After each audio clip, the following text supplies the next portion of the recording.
Oke, balik lagi dalam channel Dongeng Datuk Perdani. Masih dalam cerita yang sama, yaitu kita mengulik dari novel Dusun Keramat Desa Sumber Muncul. Novel yang menceritakan betapa kejam pemilik proyek dan novel yang menceritakan bagaimana proyek terbengkalai ditinggalkan oleh pemilik proyek. Oke, sekarang kita masuk ke subjudul Pertahanan Hidup Ki Abdullah.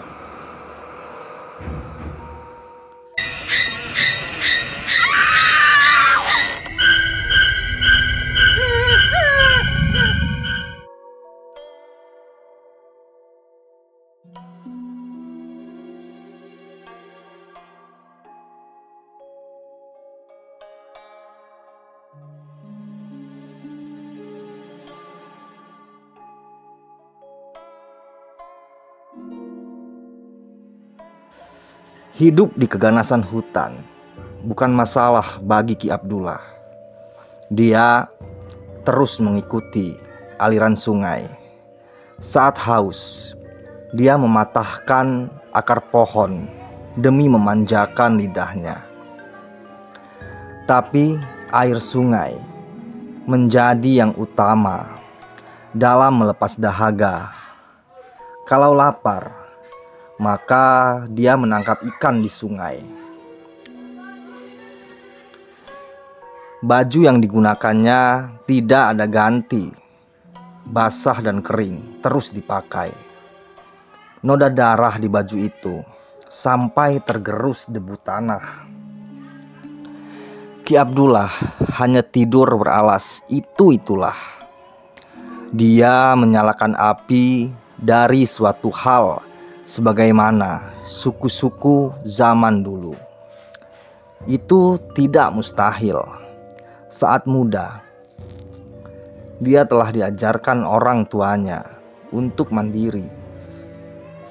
Hampir semua warga kampung pandai membuat api tanpa korek. Mereka jarang membawa korek api ketika masuk hutan. Ki Abdullah berjalan, tertidur, makan dan apapun itu sambil menangis meratap. Dia melihat kekejaman yang dilakukan Sahrudin pada malam itu. Tadinya hendak pergi meninggalkan hutan untuk mencari kehidupan di tempat lain, lalu melaporkan Sahrudin.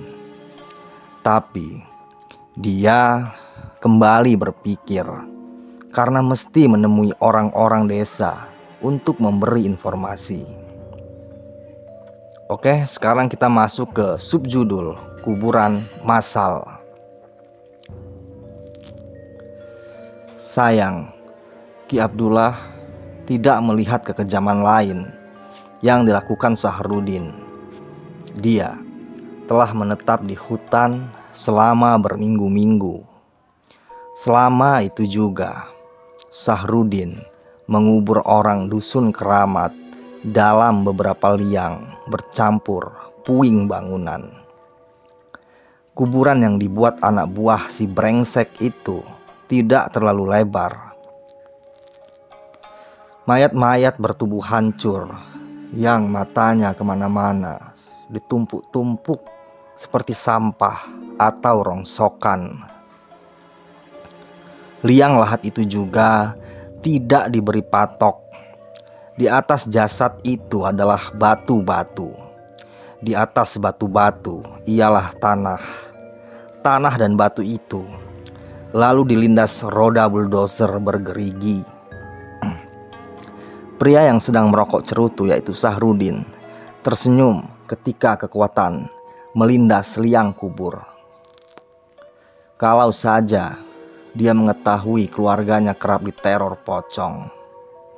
Namun percuma, dia adalah seseorang yang hanya mementingkan materi.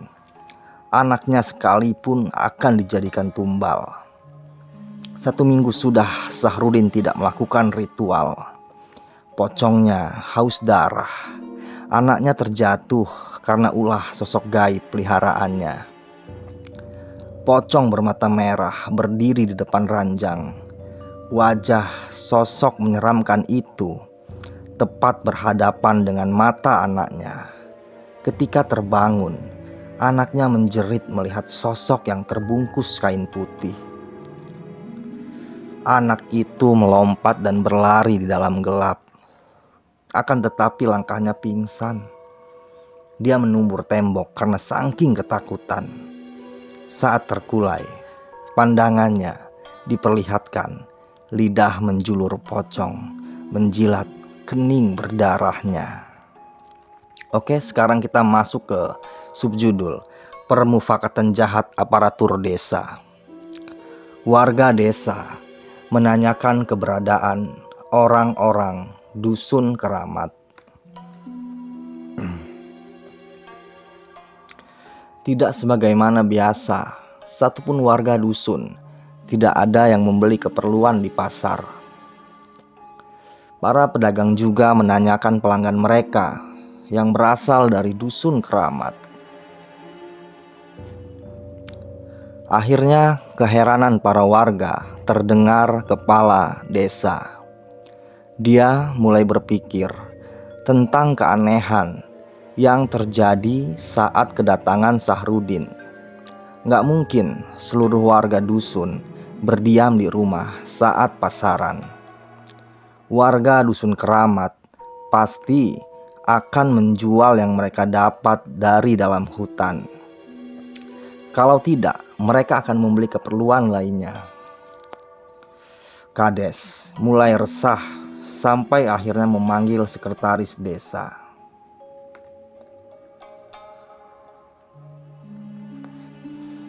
Ditanyakannya kesiapan warga untuk menjelajah setapak hutan.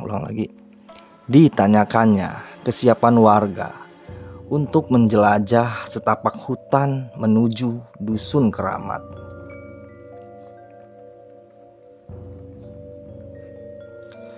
Dijawab oleh Sekdes, kapan waktu yang tepat. Kades ingin hari itu juga. Akan tetapi saat Sekdes hendak siap-siap, Sahrudin datang bersama dua anak buahnya. Dia memberi segepok uang kepada Kades. Kades berusaha bertahan dalam suasana tidak menyenangkan yang udaranya berbangkai. Tapi Sekdes tak sekalipun merasakan aroma kutukan. Dia hanya memandang gaya bicara Sahrudin yang berterima kasih kepada atasannya. Namun tetap pikiran Sekdes bertanya-tanya identitas Sahrudin. Sedangkan Kades hanya mengiyakan semua yang dikatakan Sahrudin tanpa berusaha untuk memahami. Dia tidak mempercayai orang itu dan tak betah berada di dekatnya. Saat Sahrudin pulang, Kades langsung memerintahkan Sekdes mengumpulkan orang-orang kampung. Akan tetapi mereka berdua melihat orang berpenampilan dekil. Orang itu berjalan mengendap dari arah rimbun pohon di sekitar rumah Kades. Kades mendekati dan berusaha mengenali wajahnya. Dia berpikir ada yang tidak beres dan tidak mungkin ada orang gila di desanya. Kedua tangan Kades menyambut tubuh lemas dari lelaki itu. "Saya Abdullah dari dusun keramat," jawabnya terbata. Tangan kanan Sekdes mengipas-ipas udara. Tangan kanan Sekdes mengipas-ngipas udara. Dia hendak melenyapkan aroma tak sedap. Wajar saja, tubuh Ki Abdullah tidak pernah tersentuh sabun. Pakaiannya pun kering basah di tubuh. Bukannya membantu Kades, justru Sekdes pamit pulang.